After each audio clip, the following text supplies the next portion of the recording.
Well, hello.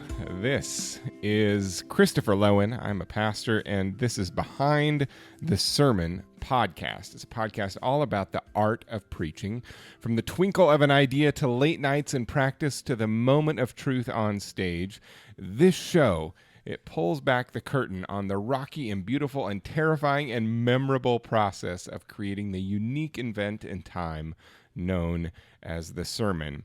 And in this episode, in just a couple minutes, you'll get a chance to hear audio of a sermon that I preached right here in Redlands, California, Redlands Adventist Church in Southern California, where I have the privilege of serving as the lead pastor. And as always on Behind the Sermon podcast, you'll also get to hear some of my candid reflections on the many things that were overlooked and left out, the victories and the failures of this particular sermon, and how I would change it if I had it to do all over again. So thank you so much for joining me. I so appreciate it, and I hope this material is useful for you. I hope that it benefits you. It makes your life better. If it doesn't, I would love to hear from you. If it does, I would love to hear from you even more. But just thanks for taking the time to be with me, and let's get at it. The first segment is known as Context is All. Context is all. And in this first segment, we just talk about what I was trying to do with the sermon, where we're at in the series, where it's headed, where we're going, what's next, what came before. And right now, it's kind of ironic. This is the first episode of Behind the Sermon podcast, but yet it is about sermon number 5 in a sermon series that we are working through here at Redlands Church, all about calling, the many different ways that God calls us in our lives. And it's dealing with the question of, what is God's will for my life? It's a question of the ages. It's questions that many of us have asked at one time of our lives or another.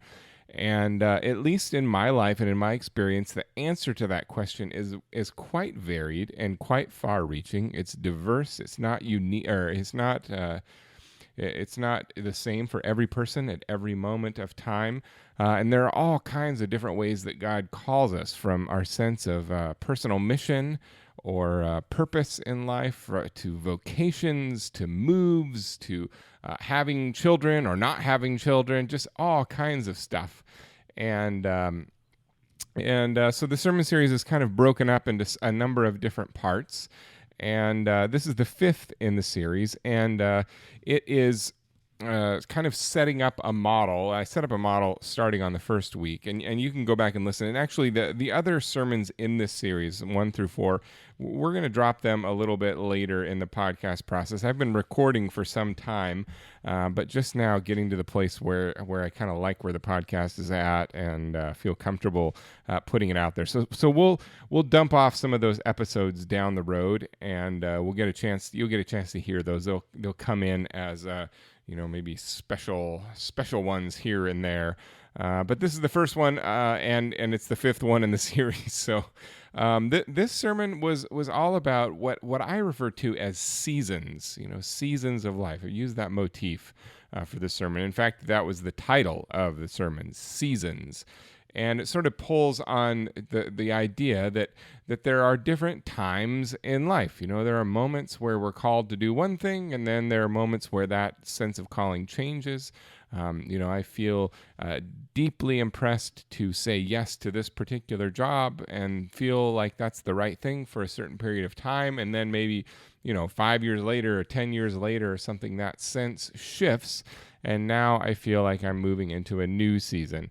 For right now in my life, I'm in the parenting season. So we have a couple of little kids in our house, a couple of little boys, and that fact shapes a great deal about what my life feels and looks like. And for a lot of people who have kids, you know exactly what I'm talking about. And for a lot of you who do not have kids, you still know what I'm talking about. It may be part of the reason why you don't have kids. I don't know, but it's a season of life where lots of things have impacted. But we know, my wife and I, we know that there will come a time at some point in the future here where our kids will become independent on their own, and they will move out of the house, and then we will be into a new season, the empty nest season. And I know some friends and some people that I love and respect who are just moving into that phase of life. And so so my hope with this series is to sort of talk, or this particular sermon was to sort of talk about that. But as is sometimes the case with sermons and teaching, I don't think this is a concept that is highly debatable or something that there's a lot of people that were feel like they need convincing on. I think we all sort of know that there are seasons in life, and they come and they go, and what might be the right thing for me to do at one moment might not be the right thing to do at another moment. It's there's a season for going to school and for studying, and then there's a season for retiring, and there's a season, it's just sort of, it shifts over time. And, one of the examples that I gave early on of what this looks like is, I felt as though I was called to be a pastor in Washington State. And I've been a pastor. I was a pastor up there for over 10 years. For about 13 years, I was in Washington State, and I felt deeply called to be doing that work. And then the opportunity came to interview and to potentially then move to Southern California. And my wife and I, we did that. We had that conversation back in the very beginning of 2019 in the winter, and we felt like God was saying, "Hey, I want you to go do this. You're being called to do this." And so it initiated a new season in our lives. We had the season that was before in Washington State, and now we have the Southern California season. And I think that in both of those, vastly different situations, vastly different places, vastly different, or quite different cultures.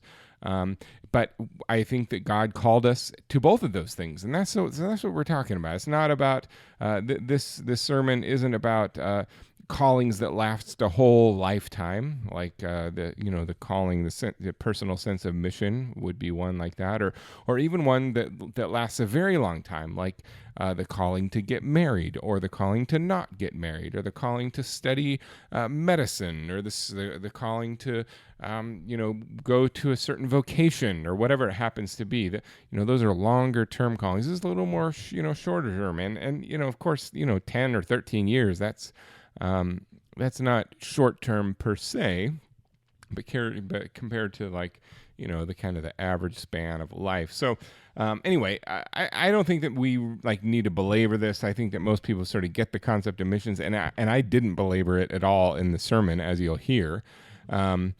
But my main hope was to kind of leave my congregation walking away with a sense of courage and a sense of hope, and maybe even a sense of resolve or determination to step out in faith and to do that thing that they feel like God is calling them to next. And so we in this sermon we went through a story of a character in the Bible. We've been doing it every single week through this sermon series. We've looked at the story of Jacob and the story of Esther and the story of Paul and Barnabas. And I shared my own story. Not that I'm a biblical hero, but I shared my own story, and just lots of different characters, one for each sermon. And this week was Naomi and Ruth, the story of Naomi and Ruth. And so it was just kind of like a little bit of a Bible study, and we kind of blasted through. And my hope was to, like I said, was to leave everyone feeling sort of a sense of determination, resolve to step out. So that's where we are in this series, and now we'll move on to the next segment. The second segment of our show is called Microphone Therapist. Microphone Therapist. It's all about me unloading. It's treating this little black microphone that says Audio Technica on it.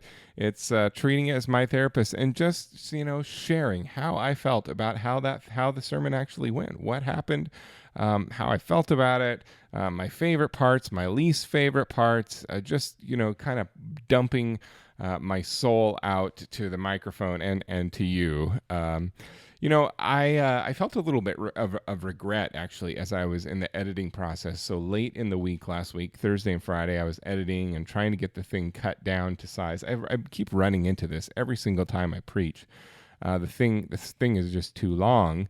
And I'll get back to more about that a little bit later. But I got to the end where the sermon sort of was where it was going to be, and it became clear that the seasons motif was not going to be a super strong theme throughout. Like I wasn't going to talk about seasons at all, but yet I had given it that title, and it was in the program, and it was written down in a bunch of different places, and we had advertised it on social media, and so the word was already out there. So I needed to talk about it.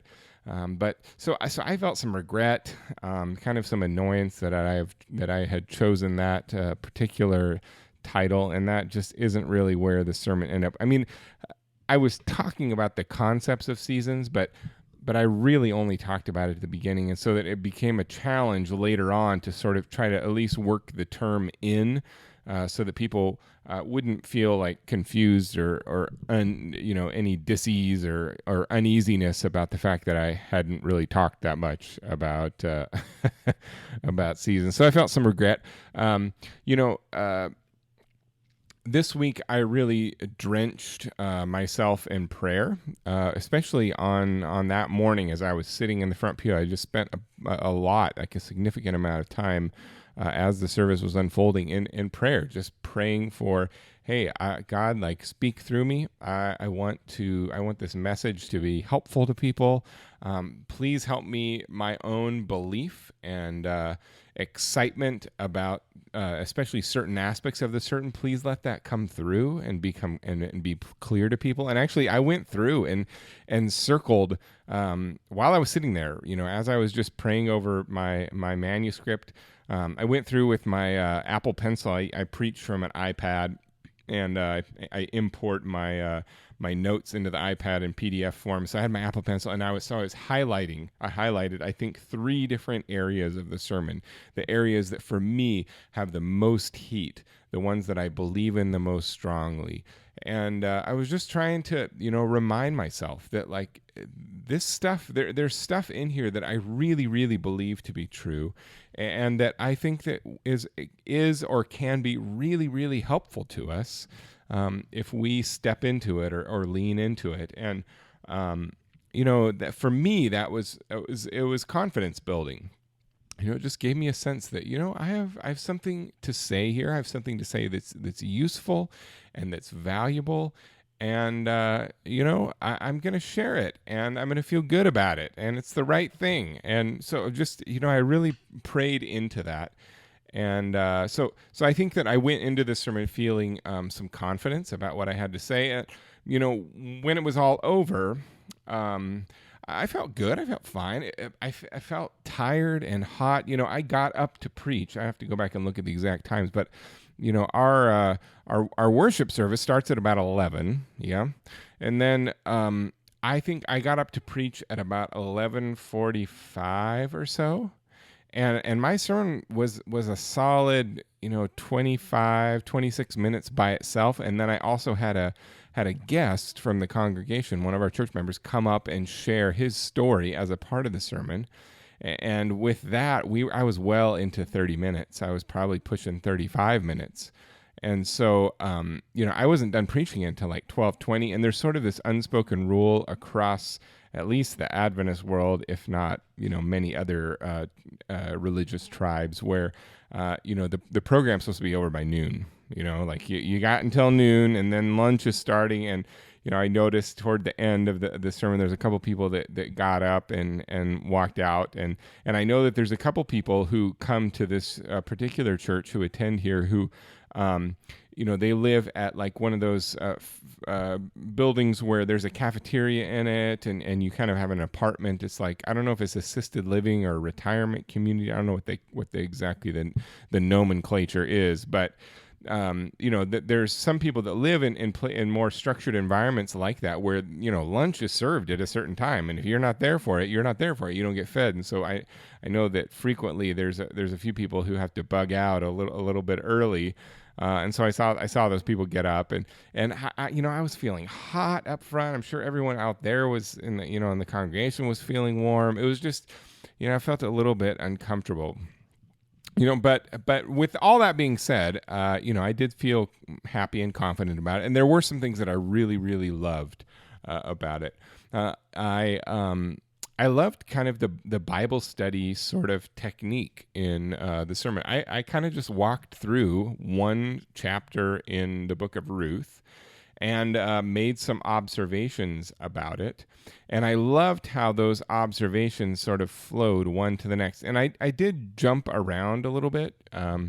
You'll notice when you hear it, or if you haven't already heard it, that I start in verse 1 and go through the verse 4, and then I jumped out to verse 20, chapter 1, verse 20, and then I went back to verse 6, and then we went forward to verse 10, and then we jumped to verse 16, and then I went back to verse 8, and then we get to the middle ones, 11 through 14, and so, I kind of bounced around a little bit, but I really liked, I really enjoyed using that kind of that Bible study, I don't know if you call it a format or style or whatever, where you just, read the text and make some observations. And in this case, there was sort of a cohesive flow of the sermon on top of that. So I really liked how that worked out. I love toward the end of the sermon, it was after the interview or after the testimony of the church members, like kind of the home stretch, there's a turn where we go back to the story. So it almost feels like, we've come to the conclusion on the story. I use the story of Ruth to drive at the point that it's beautiful when we say yes to God's will. So Ruth said yes to God's will, and that's a beautiful thing, and we celebrate that. And then the closing was to go back and sort of re-examine the story. And I really, really liked that turn. And I liked the point that we drove at, which was Ruth's decision, which we all agreed was God's will and was beautiful, was really illogical. It didn't make any sense. And Naomi had a point, right? Naomi was telling her, don't do it. Like, she had a point. And I really loved that angle. I think that sometimes we really, really want to convince ourselves that God is a God of reason, and so everything He asks us to do, it'll always make sense. And a lot of times in the Scripture, and a lot of times just in general, the thing that we believe, or the thing that we think that God is asking us to do, doesn't make sense. It's confusing and weird, and it just doesn't seem like the right thing, but yet it's the right thing. And that's a terrifying thing to say. Another thing that I liked throughout the sermon was I had the opportunity, something I try to do, which is one of the rubrics I use as I'm writing a sermon, is I ask, what's happening in the congregation? What does the congregation need to hear? What are any events that took place? What are there big things that take? So I like to try to work in what's happening in the life of this group of people that I'm getting to interact with. And so I like that. This one I was able to talk about 3 different things. Kids Church, which is a huge deal at Redlands Church. It's an amazing program for children and families. And so the first Kids Church of the year is going to be in just a couple of weeks. So I was able to talk about that. And I liked how that worked in. And so it was sort of in the middle of the sermon. I mean, ostensibly it was an announcement, right? But I just liked how I was able to use that and sort of make a point or strengthen a point that I was making in the sermon, and also to talk about and celebrate and say thanks to the amazing volunteers and the amazing people that create this ministry here at this church. So I love the synergy of that. I loved that we were able to talk about our church member and their restaurant in town and their sense of ministry around that restaurant. It's a vegan restaurant, and this couple really feels God calling them to help people with their health and to live more healthy lives and so on. And so I love that we were able to highlight that. And that's just like a side note. I know it's their store and their thing, but as a church, I think we often do a really bad time of or kind of a bad job of sort of conceptualizing what what our mission is all about. And I think there's some people who sort of have this idea that like the mission of the church is to get more people to be in the church. And while I don't disagree with that per se, I think the mission of the church is a lot bigger than that. And so when we have a physician who has their own practice in town and they are practicing medicine with compassion and dignity and with an eye for justice, and they are looking after their patients' very best interest, even if it isn't in the best business interests for themselves, and they are making hard decisions, and they are giving everything they can to making the world a better place. I think that they're acting within the mission of the church, and I think as a church we should claim those types of things. I think we as Christianity, I think that sometimes church and religion get sold short because we create these categories where like, well, no, that's a business and that has nothing to do. Well, if a business is run in a certain way and employees are treated in a certain way because of the underlying dedication to the values of Jesus, justice and kindness and generosity and sustainability and balance and love for one another and grace and growth. When that's underneath, then I believe that it's a kingdom thing. And so anyway, I claim it. That's my whole point. I claim it. So anyway, I was thrilled to be able to highlight that. And then also we have this church picnic thing coming up next week. So I was able to mention that. So I liked being able to work in church life items. Something else I liked is I really loved how there's sort of a point where I was talking about Naomi and her plight. And I was kind of talking about how tough it would have been. And there are a lot of different aspects of that I really liked. I mentioned how difficult it is to lose a child or to lose a spouse. And I had a lot of, I made mention that there's a lot of people in this congregation, which is true, who know exactly what it's like to lose a child or to lose a spouse. And I love that sense of inclusion, just sort of naming people's stories and naming people's pain. I'm just always mindful as I'm preaching that the congregation, the people that are there have lived lives of beauty, and have also lived lives that have been full of discouragement and discomfort and pain and struggle. And so I love to name that and to acknowledge that and to acknowledge the fact that I'm standing up there preaching, but I'm not like some kind of expert who knows everything about everything. And there's a lot of people that know exactly what different characters or different people are feeling or what it would have been like, and so on. And so I liked that. But one of the things that I particularly liked is I liked how that talking about Naomi and her suffering, how it built on itself and how it layer after layer after layer. And I'm doing hand motions right now. I'm doing like sort of half karate chops as I'm climbing up fake in front of me. You can't see it because this is audio, but just imagine climbing the ladder, right?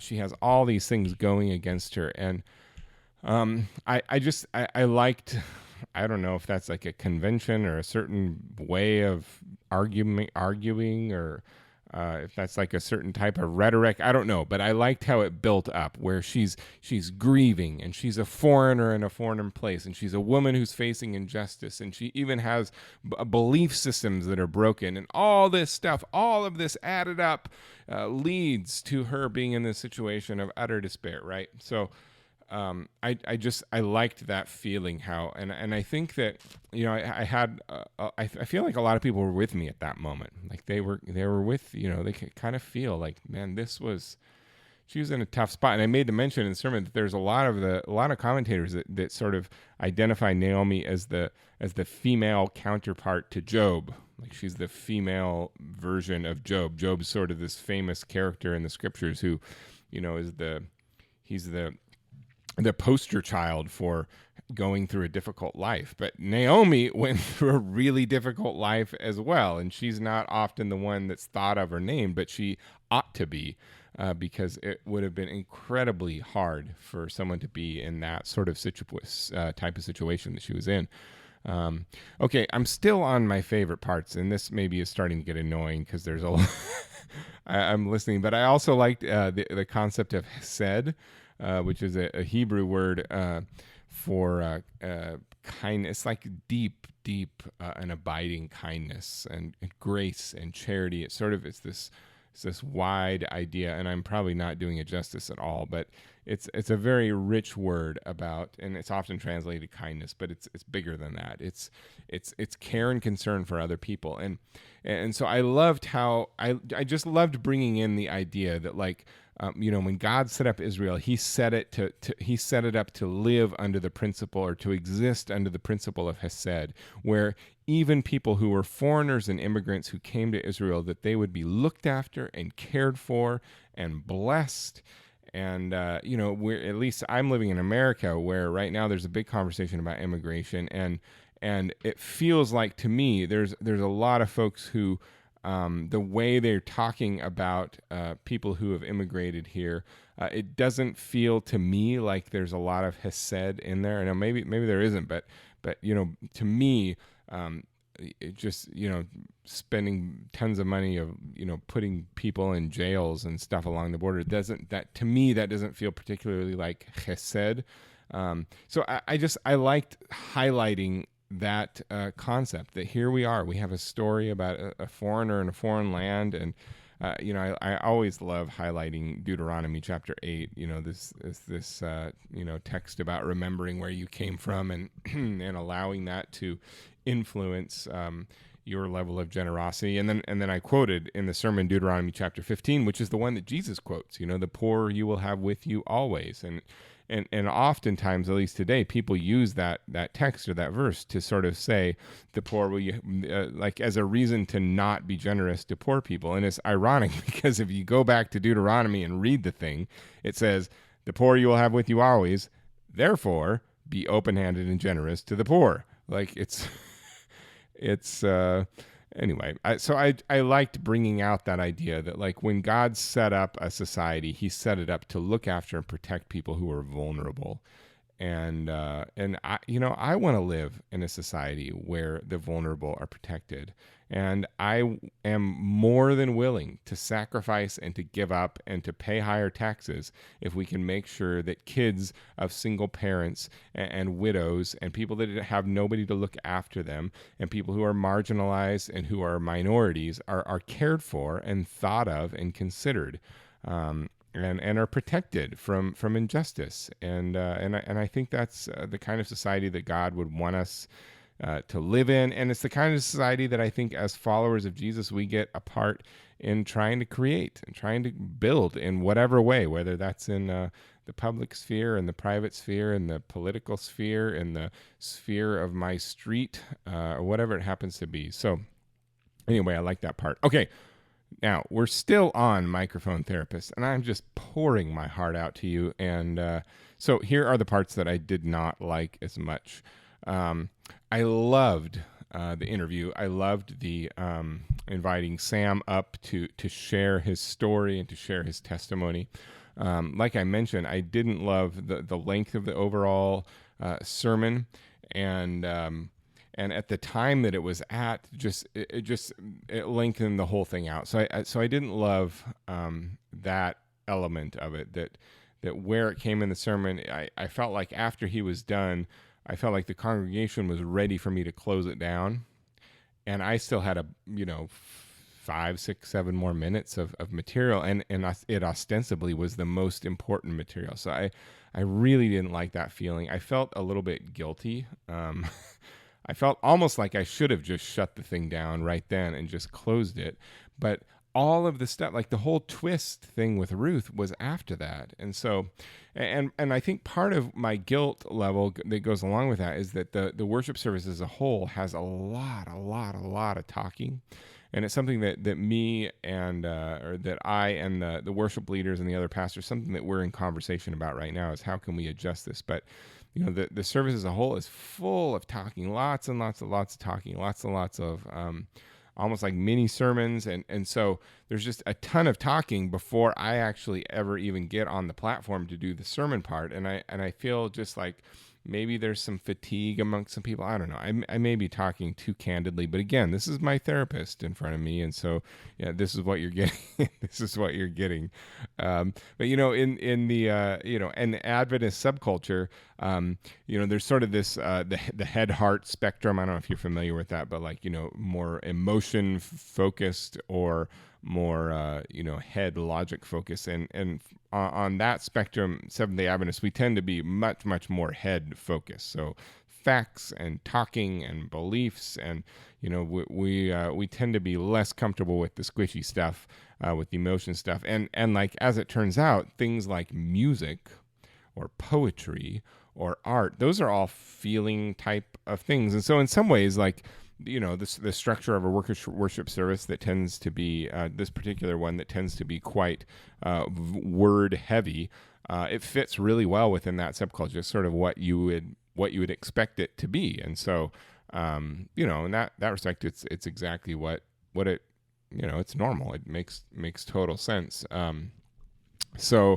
But anyway, it's just a challenge. So I felt guilty at that point, dragging them through after we had all this stuff, and after we had this really emotive, beautiful testimony from a member of our church, and sharing his story and sharing about how he believed that God was calling him and all this stuff. So I felt a little bit gratuitous to then go back in.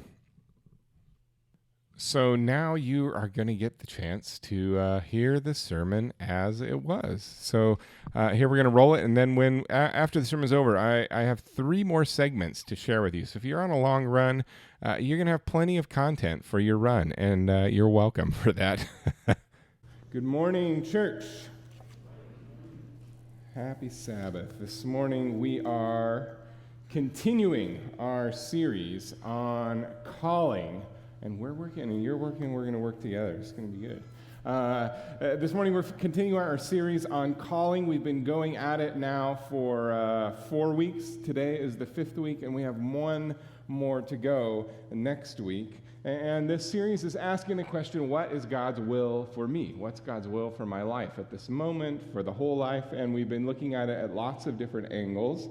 And today, week 5, we are looking at seasons of life, the type of calling that God puts on us that lasts for a little while and then ends. It comes to us, God calls us to a certain thing for a certain time, and maybe in a certain place, and then God calls us to something else in a different time in a different place. So it's in my model here, it's on the short-term one. So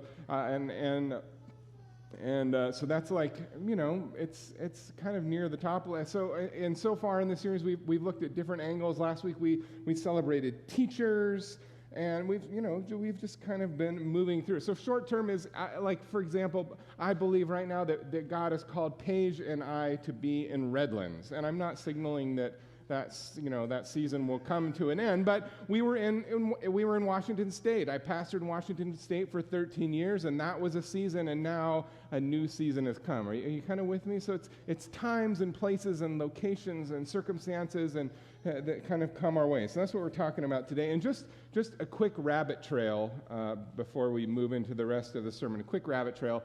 Next week, we're going to be at the top of that pyramid at moment by moment callings. These sense like God's calling, inviting me to have this conversation or to interact with this person or to give this gift or whatever it happens to be. And so next Sabbath, we're going to have a picnic where you all are invited. But listen, I understand that picnic in this community, that those words bring about a certain mind frame. And I just want to sort of paint the picture of what I'm imagining this will be so that if you come, you're not disappointed that it's something else. So I'm very intentional about calling this picnic, not potluck. So I'm imagining that we're going to get together very, very informally. We'll bring our own supplies for our own family and our own groups with enough to share for other people that might cross our way, right? So I'm kind of imagining there'll be lots of little pockets all over the park, lots of different groups, and some of you may choose to join together your picnics, but the idea is we all kind of come with our little self-contained party, and we're going to all party together as a group, and we're going to ask God the question, hey, show up with people to have conversations with, We're going to pray into those moments together and ask for God to send people to come sit at our little picnic table. We're going to ask for conversations to arise. We're going to ask God to bring us situations that we might be able to bless people. Are you with me?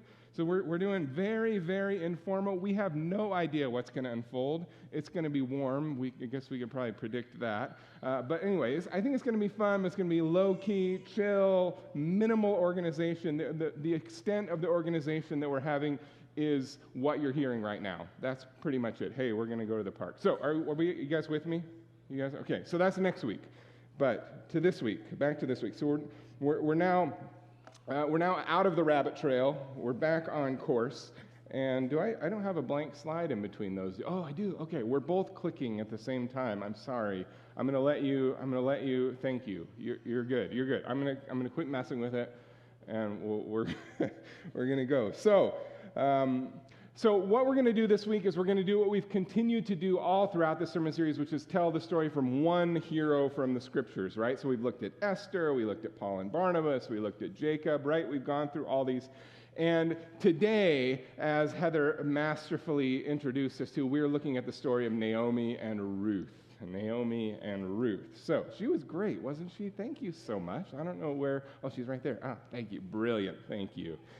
So we're going to jump right in. Ruth chapter 1, and we're just going to kind of do a little bit of a Bible study together. So I'm going to have the text on the screen, but if you want to open up your Bible, you're welcome to do that. There are Bibles in many of the pews, and if you want to look there, it's right at the beginning, so pretty close to the beginning, page 210. So we're just going to kind of work through it, and I'm going to make some comments. We're just going to have a Bible study today, looking mostly, almost entirely at Ruth chapter 1. Mrs. Blair, she told sort of the end of the story, but now we're going to go back to the beginning of the story, Ruth chapter 1. And I'm just going to start reading. Here's verse 1. In the days of the judges ruled, there was a famine in the land, so a man from Bethlehem in Judah, together with his wife and 2 sons, they went to live for a while in the country of Moab. The man's name was Elimelech. His wife's name was Naomi, and the names of their 2 sons were Mahlon and Chilion. They were Ephrathites from Bethlehem. There's a lot of challenging pronunciations in this section.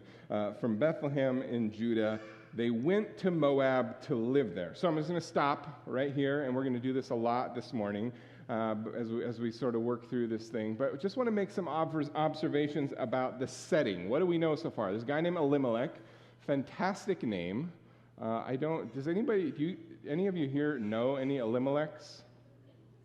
I know some Eli's, which I'm guessing maybe is related to that, but I'm with you. Elimelech is not one that I've known a lot of, but a great name. So they are Israelites, right? They're part of the children of Israel. They're part of Abraham's line of people. They're part of the Jacob story and so on. They're Israelites, and they're living, it says, in the time of the judges. So this is after the Exodus. Right? It's after the slavery in Egypt, after the Red Sea, after the 10 plagues, all that stuff, after the 40 years in the desert, but it's before King David, right? Just so you kind of know where we're at on the thing. It's before David, it's before Solomon, it's before the temple gets built. So they're in the promised land, but they haven't totally built the empire yet, right? So that's kind of where we're at. It's the time of the judges, and they're Israelites, right? And it says that there was a famine. We don't get any more details in Ruth chapter 1 what the cause of it was. There a natural disaster, or was it a drought, or what? Did they plant the wrong seeds? We don't really know, but famine, the crops are failing for a variety of reasons. We don't know, but there's a threat of starvation, threat of not enough, and that's kind of where it begins, right? They're in this situation of instability. It's not going to be okay. It's not safe. And Elimelech and his family are faced with this untenable choice, right? We can either stay and risk starving, or we can go. And we can risk being foreigners in some other place. They have this impossible choice. How do you choose? And they do what we as people do when we're faced with circumstances that are impossible. Right? We survive. We do what we can. We cross the border. Yeah? Right? We go to a different place if that's what it means in order to survive. We leap out in faith. And in this story, it says they went to Moab. And I have a picture of the map of Moab. So Judah is sort of it's on the left of the Dead Sea, and Moab is on the other side of the Dead Sea. And it's probably like I've never been to the Holy Land. We should go there sometime together. Just throwing that out there. But I'm guessing that you could probably drive from Judah to Moab in like an hour or something in your car, or maybe a couple hours, or at least definitely in a day. But for them, it was a really big, long journey. And I'm kind of thinking to myself, man, like if there's a famine in Judah, might there also be one in, anyway, they don't ask they're trusting that everything's working out, and whatever the cause was, they didn't have it in Moab, but that's where they go. They go either around south or around to the north, and they go to Moab, right? And so this story begins with regular people, ordinary people who are faced with an unstable situation, a situation that's not clear, they're afraid, there's threats over them, right? And I think this is very, very often the platform that's laid for us when we start following God's will. It's unstable. The footing is unsure. And we're going to come back to that just before we sing at the end of the sermon today. So let's continue, all right? Verse 3. Now, Elimelech, Naomi's husband, he died, and she was left with only her 2 sons. They married Moabite women. So they're Israelites.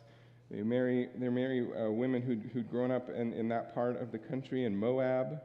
One named Orpah and the other named Ruth, our hero of the story. After they had lived there about 10 years, both Mahlon, the sons, Mahlon and Chilion, also died, so that Naomi was left alone without her 2 sons or her husband. So here Naomi is in the story. She's under the threat of starvation, deeply insecure. They pack up the family, move across the border, they leave, and now here she is grieving as an alien, as a foreigner in a strange land with a different language and different culture and different customs and different religions. Some of us know what it feels like to lose a child. Some of us in this room know exactly what that feels like. And some of us in this room know what it feels like to lose a spouse. We know exactly what it feels like. Some of us in this room know what it feels like to immigrate to a new country and a new place with different customs and language. Some of us know precisely what that feels like. But man, it's hard for me to imagine what it would feel like to have all of those things happen, within a range of just a few years, within a decade of one another, having to go through grief and depression and despair in this unfamiliar and maybe even hostile environment. Can you imagine that? And then add to the fact Naomi is female in this place where as a woman you would have not had any rights. In many ways, females at that time were treated as property. So they needed men in their lives in order to have legal standing, in order to not be taken advantage of, in order to have enough to eat. And here she is, all alone, in this position of injustice because of who she is, suffering all these other pain and indignities. I mean, all of this stuff together, it kind of helps you to understand, at least helps me to understand why, when I was studying this, so many commentators write and just made the opinion and said, hey, many, many people regard Naomi and her story as she being the female counterpart to Job.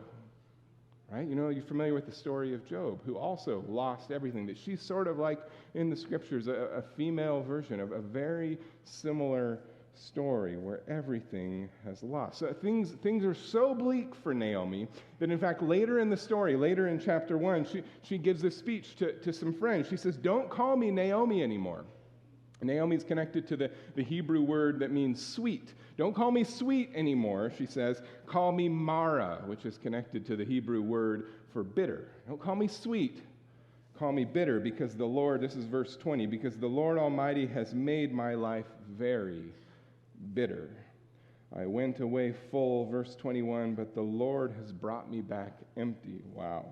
Why call me Naomi? She says it again, poetically. The Lord has afflicted me. The Almighty has brought this misfortune upon me. And so not only, just to stack them up, not only is Naomi going through terrible loss and in a position of danger and suffering, and she's living with the injustice of being a female in this society, and she's a foreigner in a strange land. Now, she has this perspective about God, that God has abandoned me, to top all of it off. How many times do we get ourselves in trouble by believing stuff about God or about ourselves or about other people or about the world that just are not true? Because I don't believe that God did all of that to her. But man, our beliefs are so powerful. This week I listened to an amazing episode of This American Life. I'm kind of an addict of podcasts. I listen to them constantly. The episode this week's the newest episode. Have any of you listened to it this week? It's called 10 Sessions. It's brilliant. It's a woman recording herself going through the process of therapy for recovering from a trauma she went through. It's very heavy, so listen with care, but it's amazing. And the theme of the whole episode is how she comes to truly believe, completely new things about what had happened to her, and how those beliefs completely transforms how she feels about that experience and how she moves forward in life. Jesus said, the truth will set you free. And the stuff we believe, if we believe God has dealt bitterly with me, then that shapes everything that we see in the world that we live in. I love that as an Adventist tribe, as an Adventist church, we teach, not everything that has happened or everything that will happen. There's stuff that happens that God wishes not happen. And of course, we believe that God will set all things right in the future, right? But we also know that there's some stuff that's going to happen in the meantime that does not align up. We believe that there's this great controversy happening, right? And so we would look at the story and say, Naomi, I understand how you feel that way, but God didn't kill your kids. The story continues, verse 6. When Naomi heard in Moab that the Lord had come to the aid of his people by providing food for them, she and her daughters prepared to return home from there. Now, this is me theorizing, all right? So we'll just, this is not inspired. This is me theorizing. But when I read this as Naomi, through the grapevine, has heard news. She read in the newspaper where she heard, hey, did you hear back home everything is going well again? Like, there isn't cell phones, there's no cameras, there's no video, and she doesn't know for sure. This is my interpretation. She doesn't know for sure, but she hears the report, and she kind of, well, maybe we should go home. And she makes the decision to go home. Now, here's my interpretation of it. Naomi has heard rumors, right? She's heard rumors that things are okay. But for me, I cannot help but wonder if her knowledge of Hebrew culture had any influence on her quick decision to want to go back home. Because Naomi, she grew up in Israel, and she would have known that culture had built-in structures in place to protect the vulnerable and the most weak. In fact, God repeats over and over and over again, watch out for the orphans, watch out for the widows, watch out for the poor, watch out for the incarcerated. You need to look after and take care of the weakest and most vulnerable people in society. In fact, he structured the whole thing so that they would do that. You could read in Deuteronomy chapter 15, the poor you will have with you always. This is a quote sometimes people quote Jesus of. The poor you will have with you always, therefore I command you to be open-handed toward your fellow Israelites who are poor and needy in your land. In Deuteronomy chapter 8, he actually says, watch out when you get to the land and things are going well for you and you build houses in your vineyards, create lots. Be very careful so that you don't say to yourself, look at all the wealth that I have created. Look at what amazing stuff I have had. He says, no. Remember, it is the Lord your God who brought you out of Egypt. He says it's the Lord your God who gives us the ability to create what we have. Therefore, be generous. Naomi, I can't help but imagine that Naomi, she grew up in this culture, she grew up in this place. She knew the principle of hesed. Hesed is a principle that was it's a Hebrew word. I think we skipped over it. I'm sorry about that. And we went past it one. But I actually have the word in Hebrew. Beautiful. Yeah, hesed. It's this idea. It's translated kindness, ever-loving kindness, grace, charity, looking out for other people. And Naomi knew that God had set up this society to look after people just like her who were all alone and who were exposed. And so, yeah, sure, she heard the rumor that things were going okay, but that had to have played a role in her deciding to go home. It was a logical choice in a lot of ways. So it goes on, verse 7. We're still in chapter 1. Chapter 1, verse 7. With her two daughters-in-law, Naomi left the place where she had been living and set out on the road that would take them back to the land of Judah. But then Naomi said to her two daughters-in-law, "Go back, each of you, to your mother's home. May the Lord show you kindness as you have showed kindness to your dead husbands and me." That's kind of a rough translation. May the Lord grant each of you will find rest in the home of another husband. Then she kissed them goodbye, and they wept aloud. All three of them, they wept aloud. And they said to her, "We will go back with you to your people." And it's in this moment, in this tearful and beautiful moment, that one of the most memorable, beautiful scenes of all of the scriptures unfolds, right? Ruth straightens up and begins to make her speech, this poetic, beautiful pronunciation, this announcement that she is going to be following God's will, that she is going to pursue God's call in this situation. Verse 16, but Ruth replied, "Don't urge me to leave you or turn away from you. Where you go, I will go." Some of us could recite it from memory. "And where you stay, I will stay. Your people will be my people, and your God, my God. Where you die, I will die, and there I will be buried. May the Lord deal with me, be it ever so severely, if anything but death separates you and me." This speech has been repeated at funerals and graduations, and it's been jotted down in journals and written in poetry, and it's been put in songs, and of course, it's been said many, many, many times at the wedding altar. Paige and I said it to each other. 14 years ago, we said these words to each other. It's beautiful, beautiful, amazing speech. It's God's will that I be with you. Wherever you are, wherever you go, it's God's will for me to be with you. Naomi knows it. And no matter what happens, no matter what comes our way, it's God's will for us to be, whether it's suffering or joy or triumph, we will be together. That is God's will for our lives. It's beautiful when we say yes to God's call. Amen? It is a beautiful, amazing thing when we say yes to God's call. Just the other night, I was over at Clayton and Lindsay's house. That's the right slide. You're good. I was just over at Clayton and Lindsay's house the other night, and I was with a group of people who were preparing for kids' church, and just amazing group of people who I believe had answered God's call. I mean, here we are. We're in this interim time where our children and family pastor, that position's open. There's all kinds of stuff happening, and there's people that have stepped up to the plate in beautiful and profound ways. I believe they've said yes. And the Coes, and just a big group. It was I don't know where you guys are, but it was an amazing meeting. I loved being there. I didn't contribute anything, but I sat and enjoyed it, and it was awesome. And it's a beautiful, beautiful thing when we say yes to God's call. And when you come in a couple of weeks on the 14th and bring your kids, you're going to see it's a beautiful thing when we say yes to where God is leading us. One of the things we've done in this series, in addition to telling stories about characters from the scriptures, and we're going to come finish off Ruth here and finish the story off in just a second.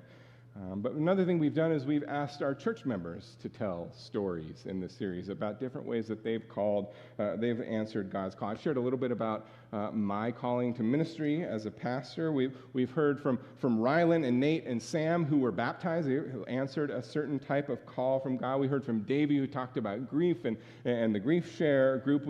Last week we celebrated and thanked and blessed and prayed dedication over teachers who have answered a call around vocation in their lives. Are you with me? We've heard many different ways from people to be called, and today we're going to hear another story. I want to invite Sam Benavides up.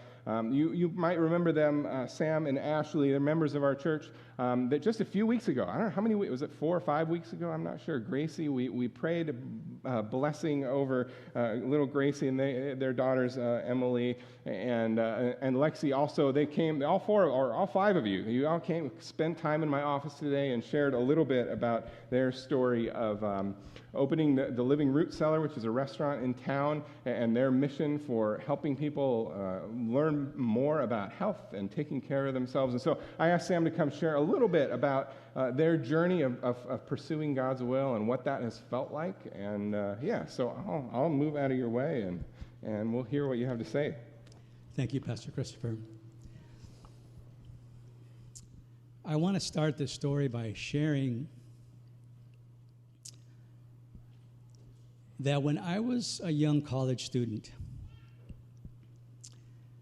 I didn't understand that the Christian life was really all about a series of tests and hardships that were designed to make me into a man after God.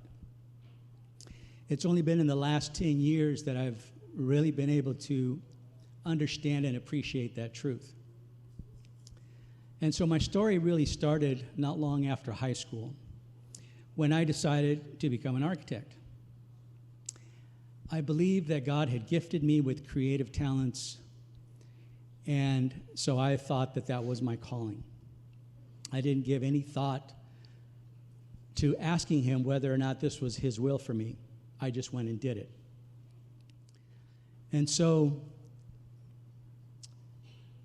I went to school, and while I'm studying, I began to dream about all the benefits that this architectural profession was going to bring me. Things like status and influence and financial well-being. And again, I never really thought about, well, how am I going to serve the Lord through my architectural profession? So the years went by. I graduated. I got my license. I worked hard. I moved up the corporate ladder. And eventually, I opened up my own practice in Monterey.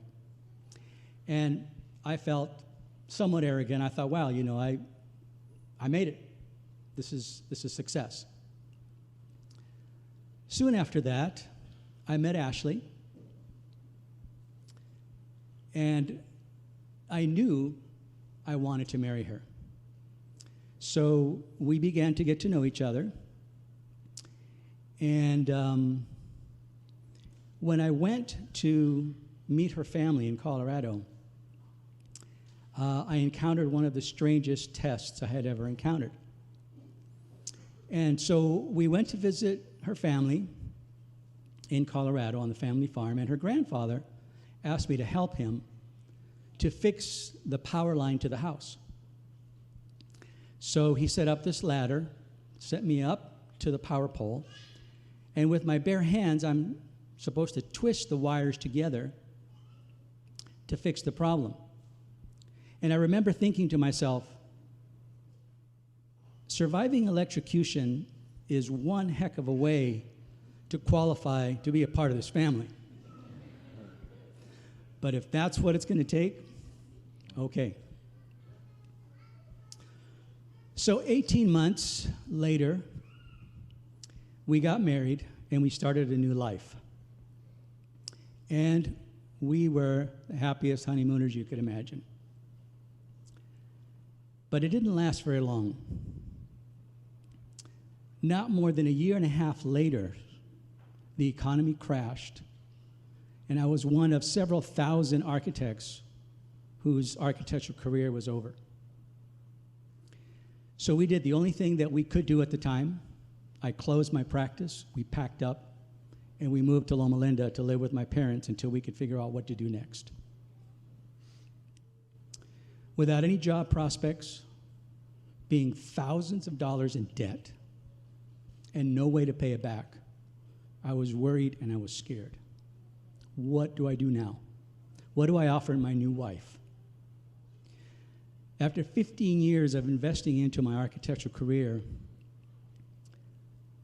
what do I do? Needless to say, I was severely disappointed. Looking back on it now, however, I realize that that was the biggest blessing of my life.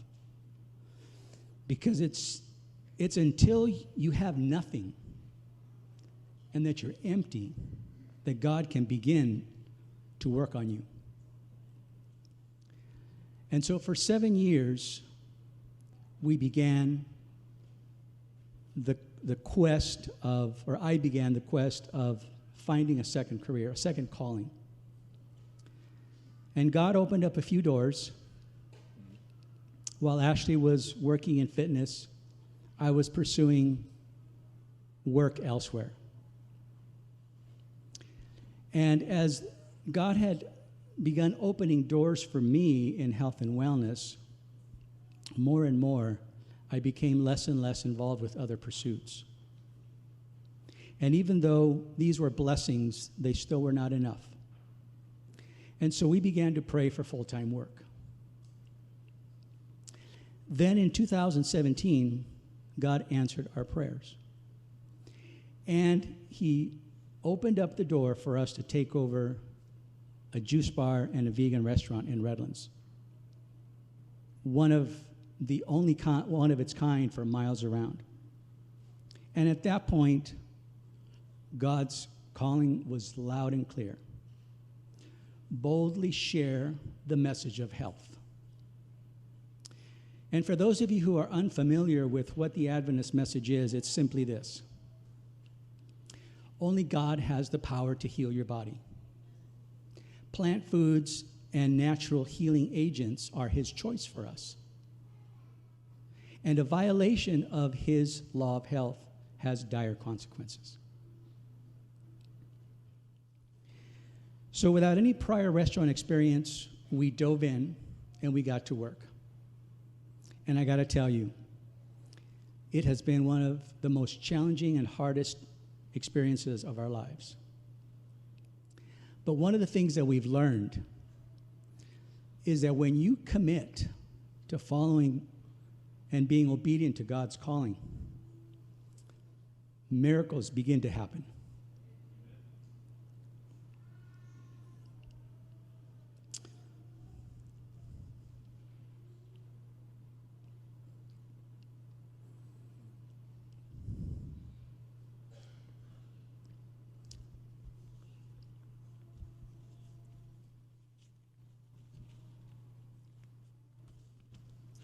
In the 2.5 years since we opened the restaurant, friends and family have stepped forward to support us and to help us with our financial struggle. And every time that happens, our courage and faith is renewed. So thank you. Although our restaurant and the mission of health education are really just beginning, and our financial challenges are much, much greater than they were 10 years ago, Ashley and I still believe that this is where God wants us. With 3 kids, life is much, much harder than it was 10 years ago. But we feel God is guiding our steps. And God has never failed to provide for our needs. So how do you know God's calling on your life?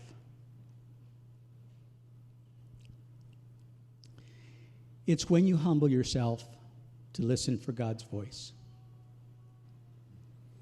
It's when you give up wanting control and patiently wait on God. It's when godly friends support you. It's when providential circumstances point you in the same direction. It's when Scripture confirms your path. And it's when prayers are answered in ways that you least expected. So it is my prayer for you that our story helps you to see God's calling for your life. Thank you.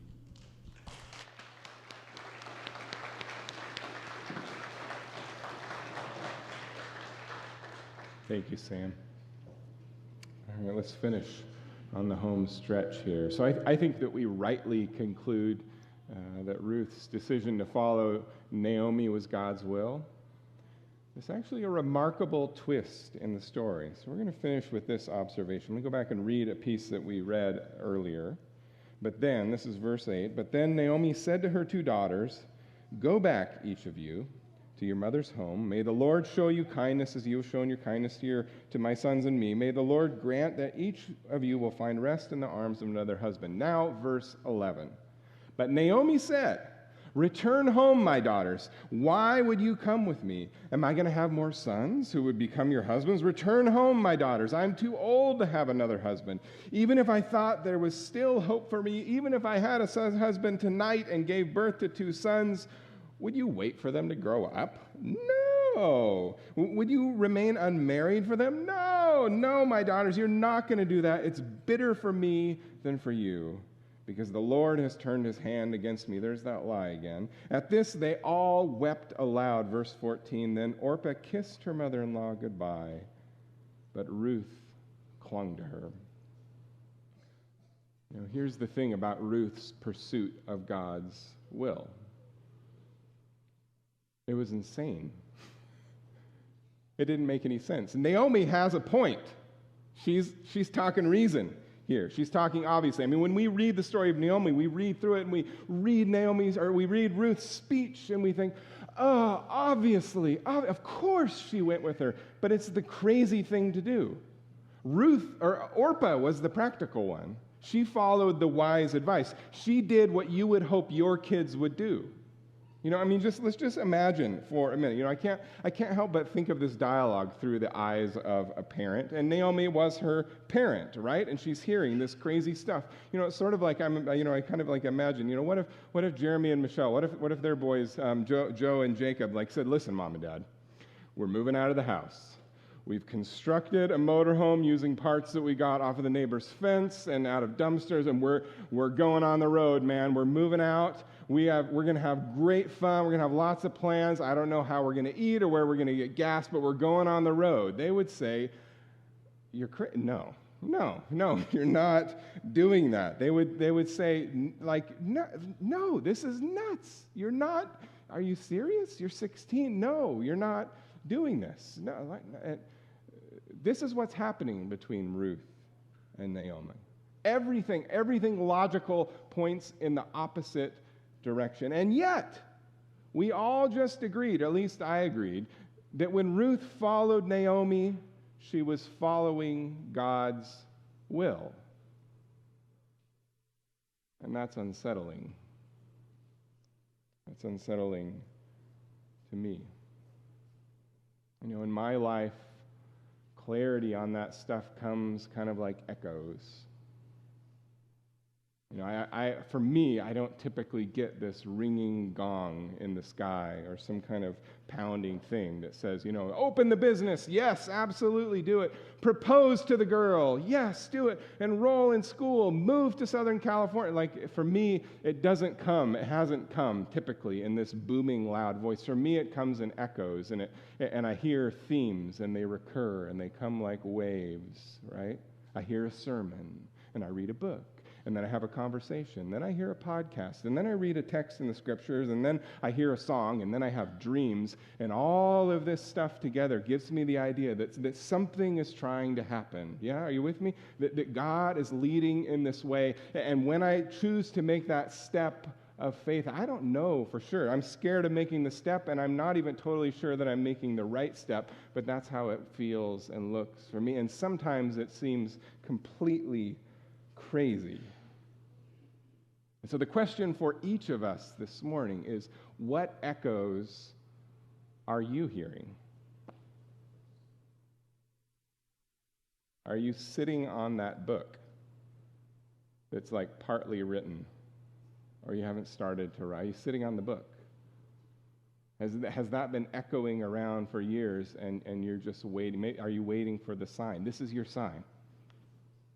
We need the book. We need to hear from you. What are the echoes that you're hearing? Is it to enroll? Is it to apply for that thing? Maybe the echo is to retire. Maybe it's to stop. Maybe it's to wait and look for what's coming next.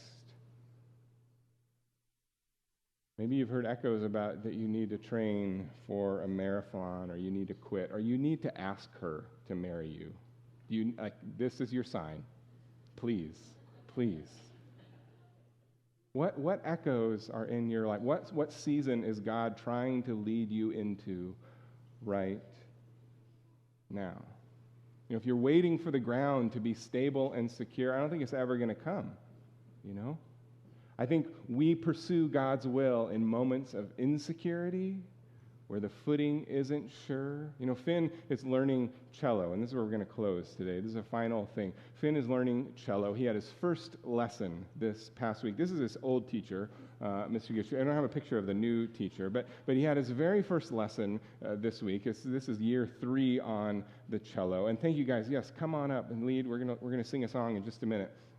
But Finn's taking cello, and one of the things that I've observed, I'm the practice parent. I go to the lessons, and I hold the whip and crack the whip and stuff. But one of the things I've learned is that learning cello, it's like all these little tiny steps. Like we did these things, and maybe I even talked to you guys about it. Little tiny steps along the way. Like you grip the bow, and then you let go, and then you grip the bow, and then you let go, and then you grip the bow. And you do that 30 times one day. And then you do that again the next day, and you do it again the next day, and you do it again the next day until you don't want to grip the bow anymore, and you feel very comfortable gripping the bow. And then they throw a wrench in it, and they say, now you have to move the bow.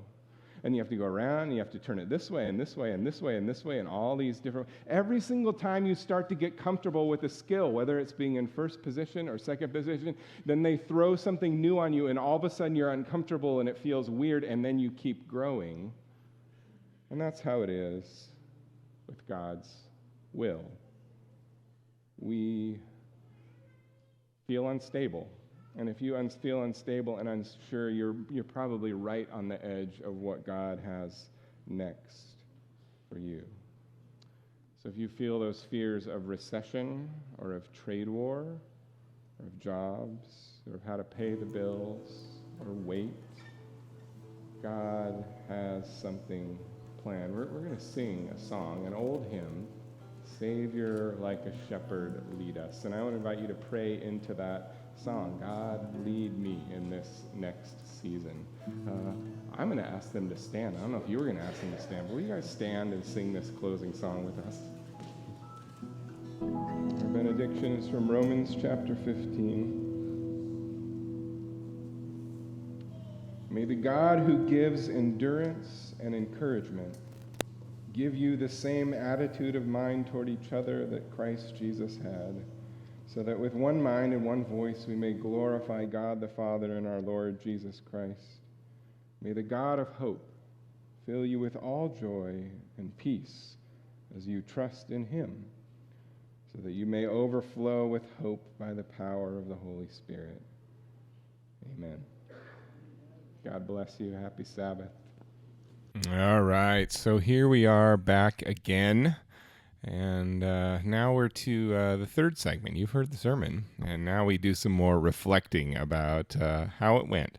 The next segment number 3, is called Hindsight is 2020. And it's all about what I left out and why I left it out, and was it a good choice, and was it not a good choice? Because believe it or not, after you just heard that behemoth of a sermon that was, 30 minutes long by itself, plus the interview and plus the music, the whole audio file was 45, and I cut the 5 minutes of a song out. But anyway, there was still stuff that got left out. And so now here we are in the podcast. You are stuck in traffic driving. And so I'm just going to be here with you. I'm going to share a bunch more stuff that didn't get in there. I made very brief mention toward the end about, the trade war, the recession or whatever. And in my very first draft of this sermon, actually, I was going to talk about the trade war. And that was the whole plan, was to sort of lead in and talk about the threat of recession and the insecurity that feels like, and the fear that could come with that, and that sort of thing. And just as it unfolded, it became clear that, well, the thing was too long. So, but it didn't really work very well. And I was going to do a tie-in with the famine and Ruth's situation, but it just didn't work out. So it didn't end up being a major theme. But as you'll listen to this show, I talk frequently about how I like to work in current events and that sort of thing if possible, and it just didn't work out this time. And that is what it is at the moment. It just kind of happens that way. So that was a piece that didn't make it. The God Echoes idea is not mine. It's not original to me, but I love it. It's actually a book by Margaret Feinberg. And again, I just didn't feel like I had time to really dive into it and to give her what she deserves for this great concept and this great idea, because I really valued her book when I read it. It's a pretty simple idea, and it's just that when we hear repeating things through music or through conversation or through books that we read or whatever, when we hear that kind of repeating stuff, that we can treat that as God's voice speaking into our lives. We can treat that with confidence, and we can, lean into it. And so that's something that, I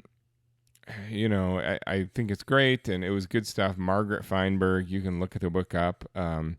So I decided to just sort of talk about how it unfolds for me and say it's kind of like an echo, and just move on from it. But that's where the idea came from.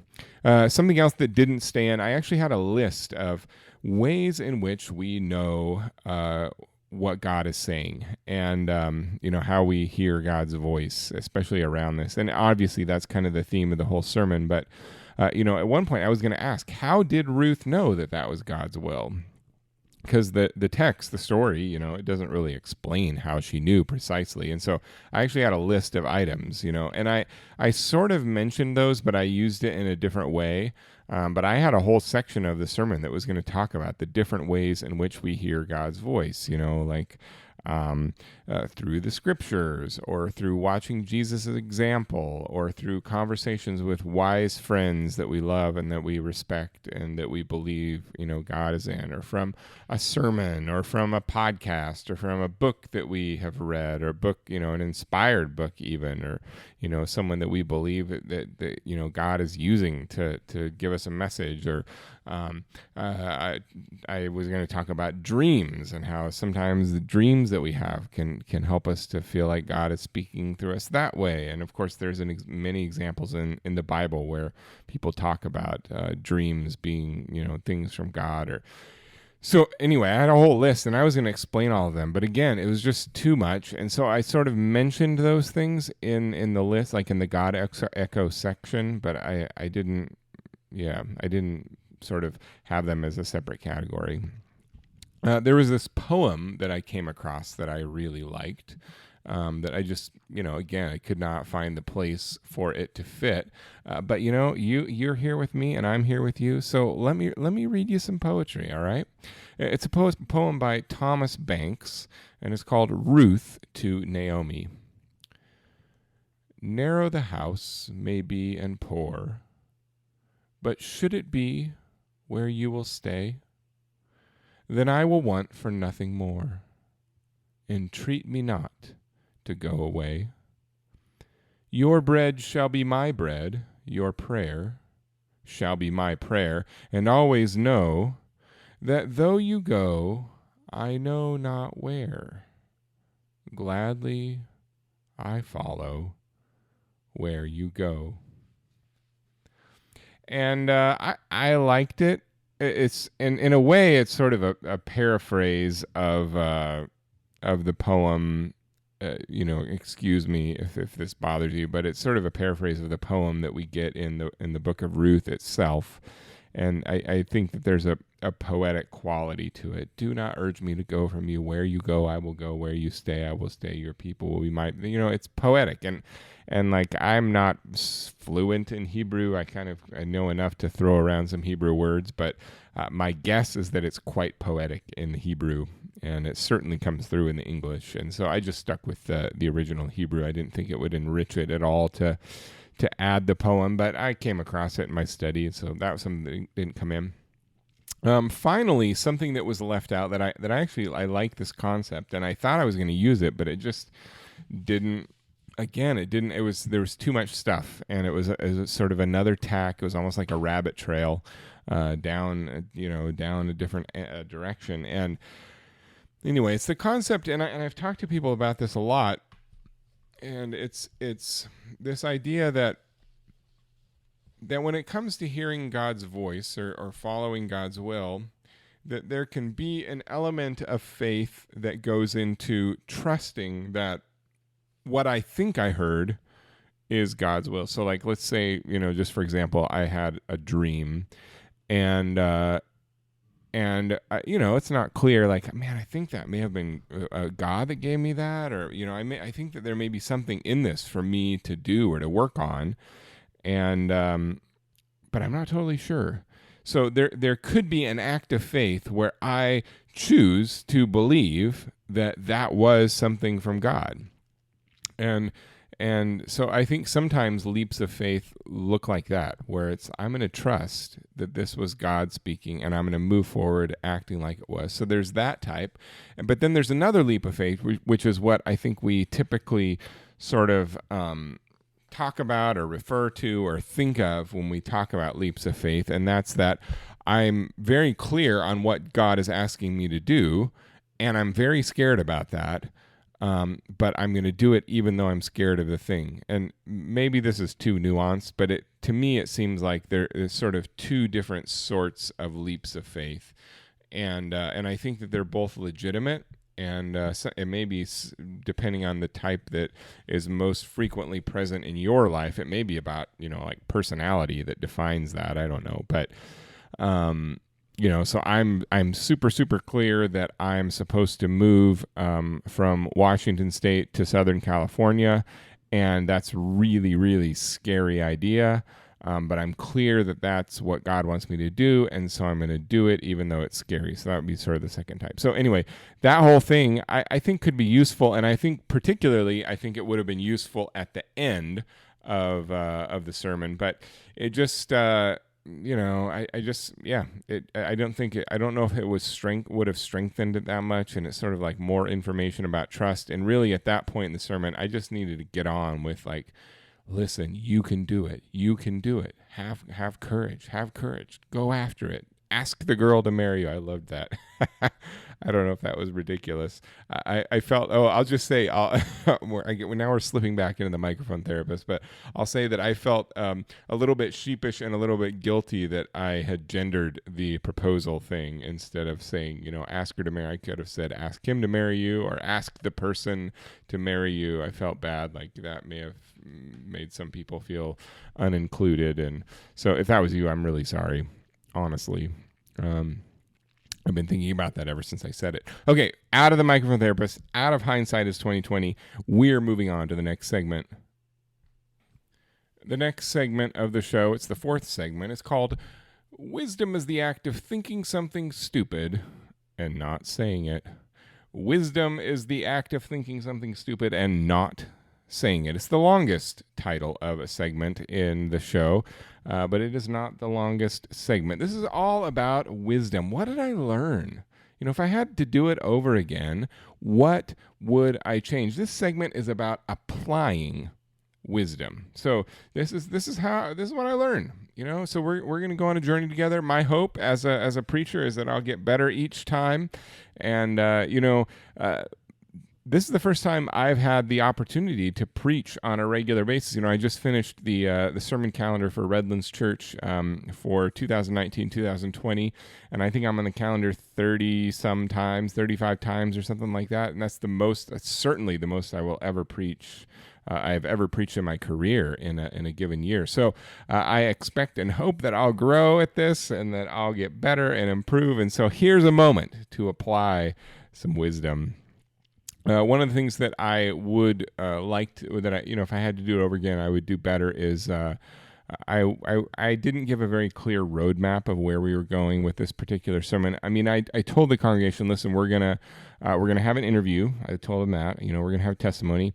I told them that we're going to be going through this Bible study story, and it's kind of going to be like Bible study style. So I kind of gave that, but I could see how people might have felt lost, and I think I could have structured it, even though I was doing the Bible study thing. I think I could have given them a better roadmap, and I like to give roadmaps. I like to preview where we're headed because I think it puts the audience at ease. It sort of lowers the stress level of what's happening and what's coming next and something. And that's something that I learned from one of my preaching from one of my speaking coaches back in Walla Walla, and he's just a wonderful, brilliant man, Dr. D.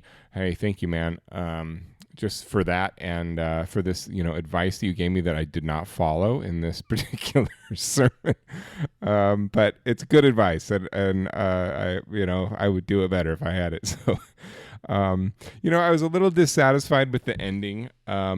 It's the second time I've talked about my son Finn learning how to play cello, and so I was self-conscious in the moment as I was talking about it. I was like, I've already talked about the bow hold thing before, and I talked about it in a different way, but I don't know how well it worked, and I couldn't. That was the best I could come up with. I knew that it needed to be something personal because I hadn't talked a lot about personal stuff, and I knew that it needed to be leaning into this idea of God's call shows up when we're feeling off kilter and unstable and the footing isn't sure. And because I wanted to leave the congregation with a sense of determination and courage and hope and faith, and you can do this and move forward and trust it. God has got you. That was the energy. And so, it worked for that, but I wasn't super thrilled with how it worked. And let's be clear, I'm thrilled with Finn. I'm thrilled with him learning the cello. He's doing great. So that part about it, everything is great. But just that use of that item at that moment, if I had to do it over again, I probably would spend more time and come up with something better for there. I'm not sure if I had enough humor in the sermon. It felt like it might have been kind of heavy. I personally think that having, and especially this congregation, they are like ready to laugh, ready to be with me. And I don't know, I've never really identified as a stand-up comic or anything, so I don't always have the best jokes. I'm not really sure if the joke about my friend Michelle and Jeremy's kids really worked, or if did it fit well with the concept? I don't know. People didn't really laugh that hard. They kind of chuckled a little bit with me, but it was also sort of late in the game, and it was after the interview, and people were like maybe tapping their watches and getting ready to come home. So maybe that would have been part of it. But, I don't know. Would that joke, would it have worked better if I would have sort of gone back and said, sort of gone back and like played the parent role? Like, no, you can't. You guys are you insane? You're not going to go build a motorhome. It's not going to run. You built it out of wood from the neighbor's fence. That's the neighbor's fence, by the way. You can't just take apart that stuff. You can't just take stuff out of dumps.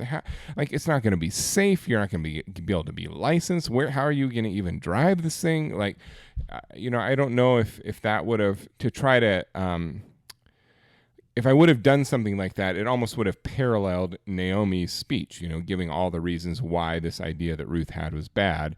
And I didn't really do that. So I don't know if the whole thing, if it connected well. My hope was that it would be sort of a funny thing towards the end at this serious moment, and then we could go into the close. But I don't know. I don't know if it totally worked. I did talk to Michelle about it, and I knew that the boys knew that I was going to talk about it. So, and like right now, as I'm thinking, I'm like wondering, did they think it was funny? Did they think it was terrible? Did they were they embarrassed by it? I don't really know. So I feel bad about that. But at least I did talk to Michelle, and she gave me the thumbs up for dragging their family into this ridiculous theoretical situation from the stage. So. The last thing that I know that I would have wanted to do over again was I had some elements. I had two different places in the script where I wanted to interact with the objects on the stage. And so we have all this stuff all over the stage, because the series is about calling, the many different ways God calls us. And so there's like, a jack for a car, and there's a nurse's outfit and a cello, and trying to think of all the stuff. There's a bicycle and a shovel, and there's toys, and there's a pack of diapers, and there's like, just tons of stuff all over the stage. And it's sort of supposed to symbolize all the different ways that God calls us in life. And I feel like this sermon, there was sort of an opportunity to walk through and pick up stuff. And like, I had the proposal thing that I mentioned a couple times. I did not think ahead of time, and I didn't practice it enough in the room to like, that it would occur to me that like, it would be great to have an engagement ring in a box that I could hold up and say, here's the ring. And that could have been fun. And so if I had to do it over again, I would practice more in the room. And and practice interacting more with the props on stage. I just wish I would have used them more. And so now here we are. We're coming up to the last one of the series, in just a couple days away. I'm 6 days to showtime, and so this is my last chance, because the new sermon series starts the week after, and then we're going to start going through the book of Mark is the plan. So this is going to be like my last chance. So I got to get it right. I got to make it so I can work through those objects and really interact, because it's such a beautiful thing. It's great how our creative team set up that stage area. It's awesome. It worked so well. All right. So the final segment of our program Behind the Sermon podcast is called Firing Squad. Firing Squad. Also, I have an alternate name for this episode, or for this segment, and it's called Bleeding Heart, mine to be exact. And I don't know exactly which one I'm going to use. For now, I'm sticking with Firing Squad, and this is the one about feedback, suggestions, input. So I'll share with you feedback. If I got feedback the morning of, I'll share some of that here potentially, or if there's questions or suggestions that come in about the show and how I could make it better, or how I could make it worse, or if I should shorten the show in addition to shortening the podcast, or in addition to shortening the sermon themselves. Maybe that's your advice. But whatever it is, this segment is all about feedback. And for this particular episode, this is the first episode that we're getting out to the public, and so I don't have a lot of feedback yet on the podcast, although I want to say a shout out to my buddy Caleb, who we have an episode in the hopper with he and I interacting, and it's for the sermon that happened a week ago, and you'll get to hear that at some point. It will drop along the way. But he gave me some suggestions about the order and the way that segments should show up on the show, and I'm grateful for that. Some good stuff there. I feel like it's strong. But if you have thoughts about what order or when stuff should happen or whatever, please give me some feedback. But so far, the feedback that I've received on this sermon, I got a number of people came and talked to me about This American Life. I mentioned that show, This American Life, and I talked about this type of therapy for trauma, and how powerful it is. And since I have my computer here, I'm just gonna open it up. It's called 10 Sessions was the name of that particular episode. It's episode 682. It was published on August 29. So, I listened to it the week before I preached the sermon, and I just shared. And the therapy is called CPT, Cognitive Processing Therapy, and it's designed specifically for survivors of sexual assault. And it's also used for veterans who have PTSD, and it's really a remarkable thing. And the episode is all about this woman named Jamie Lowe, who goes through the process of talking about her. It actually records the actual sessions, and so you really get a picture of what it might feel like to be and to go through this type of therapy. And I just loved it, and I got a lot of positive comments about that, and people saying, "Oh, I want to listen to the show," and that kind of thing. And of course, This American Life is the greatest podcast, or among the great. It's the greatest podcast. It's so good. It's what got me into listening to podcasts. It's the reason why I'm making a podcast. So it's appropriate that I would praise Ira Glass and their brilliant team at the beginning of this podcast journey for me. So thank you so much for joining me here on Behind the Sermon podcast. I'm so grateful. I can't tell you how much it means to me that you just spent 90 minutes with me on thinking about a sermon and letting me pour my heart out to you. But, truly, thank you for taking the time, for listening in, for reaching out. I would so love it if you would be willing to share this show with your friends. Let them know about it. Say, hey, I know this guy. We're friends. I'm a member of his church. Or even if you're not, even if you know me from Walla Walla or whatever, you don't know me at all, I would love it if you would share this with your friends. Share it on social media. When I drop a show, just click that share button. You can find out more information about the show at behindthesermon.com or at my website, chrisloewen.com. That's KRISLOEWEN.com. But man, would you please do me a favor? Would you leave a rating and a review? What I understand about podcast world is if there's a rating, especially a 5-star rating, is particularly useful. 5-star and a few words of praise of what the show means to you if you like it. If you don't like it, listen. Give me an honest review, all right? Give me an honest review. But I'm asking specifically, give 5 stars and write something sweet, and it'll help other people to find the show. But yeah, blessings to you. Praying for God's richest love and blessing on your life. May you know that you are enough. You are loved exactly as you are, and there are huge plans for you in this world and in your life. We are cheering you on, and I'd love to hear from you if you need any support along the way. All the very best to you, friends. Grace and peace.